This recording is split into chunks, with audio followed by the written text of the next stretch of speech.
This is a verified complaint. A copy is right now on its way to the House of Representatives. This is an ethics complaint against Congressman Danilo Ramon S. Fernandez, or popularly known as Dan Fernandez, or Attorney Google. Kung bago ka lang dito sa NTPH, maaari bang makahingi ng isang like at subscribe? At huwag kalimutan pindutin ang notification bell para ma-notify kapag may ganito tayong upload. Salamat kabayan! Anyway, this is for certain conduct unbecoming of a member of parliament, unparliamentary conduct, which were committed during the hearings of the Quadcom. I will just give you the general details anyway. I will be leaving this copy for you, and those who wish for soft copies, I will viber to you later immediately a soft copy. If you recall, noon pong nililitis o dinidinig yung tungkol sa mga pogo, kinatawan ko po roon. Nirepresent ko si Miss Catherine Cassandra Leong.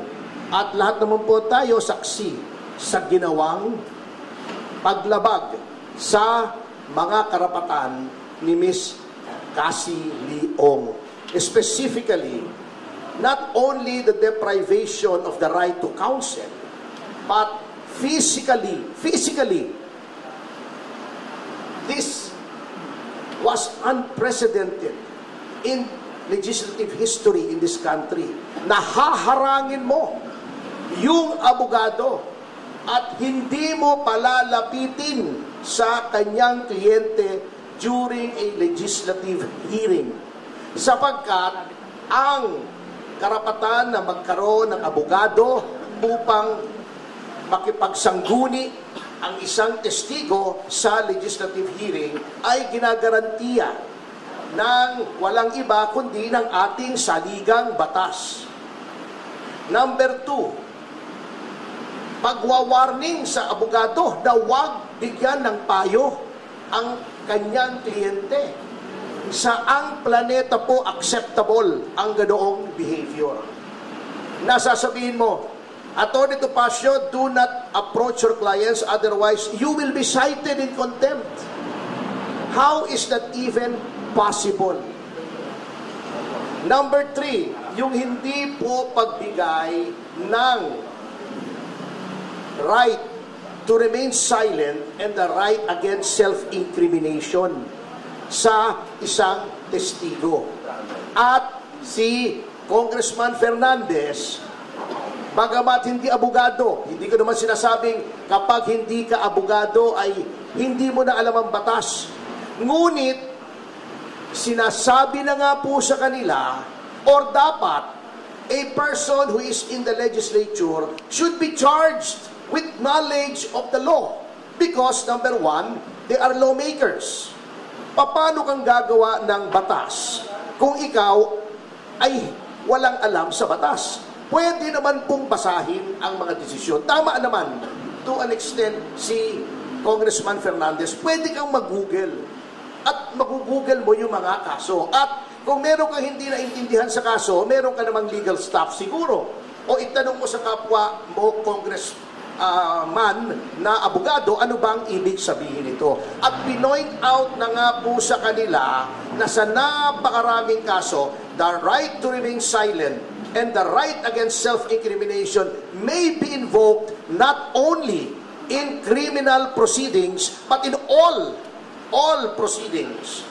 Civil, administrative, legislative. At pinakita na nga po sa kanila ang batas. Pinoint out na nga po sa kanila yung batas. Bakit ayaw pa nilang sundin? That is also against the oath that they have taken when they took their oath of office to defend and protect the Constitution and the laws of the Republic of the Philippines and pronouncements of the Supreme Court, according to our civil code, are part of the law of the land. So yan po ang isang violation, Number two, yun pong the right of a witness to be treated with dignity and with respect. Kapag ikaw ay tinatawag, na violate po yan. Binabastos po nila ang mga witnesses, not only my client. But of course, I have no right to complain on behalf of the other witnesses who are also represented by counsel. Yun po. Number three, yung pronouncements, very unparliamentary. Alam niyo po, in all parliaments in the entire civilized world, meron pong language na tinatawag nila unparliamentary. Diba? Ayaw na ayaw nila si Pangulong Duterte. Sinabi nila, do not use offensive words. Pero bakit sila? Tatawagin nilang pathological liar, puro kapakyut, puro ganon. Tatakutin mo pa. Misleading the witness, sasabihin pa, tignan mo itong mga napatay, di umano dahil daw ng pogo. Tignan mo yan, we will grant you immunity. If you testify against them, that is misleading. The legislature cannot grant immunity. It is only the prosecution in certain cases and the prosecution with the consent of the court in other cases that may grant immunity by way of making a witness, a state witness. It is not for the legislature to grant immunity. They can only grant transactional immunity, which I can explain later on, but they cannot grant complete immunity. So, pagsama-samahin yan, ayaw nilang makausap sa abogado. Bago tatakutin nila para magsalita against her right to self-incrimination and against the right to remain silent. Pagkatapos, igagrant mo na, papangakuan mo ng immunity na wala ka namang kapangyarihang ibigay.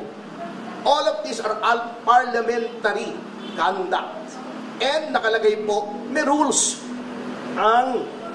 of conduct, hindi lamang ang miyembro ng mababang kapulungan, kundi ang mga public officials on how they conduct themselves. And it is my respectful contention that Congressman Fernandez has violated these norms of conduct. Ngayon, bakit sa Ethics Committee? Kasi may nakalagay po sa ating konstitusyon na yung mga ginagawa po ng isang miyembro ng lehislatura, they can only be made liable, therefore, in no other place than the legislature. That's why may committee on ethics. They are supposed to police themselves.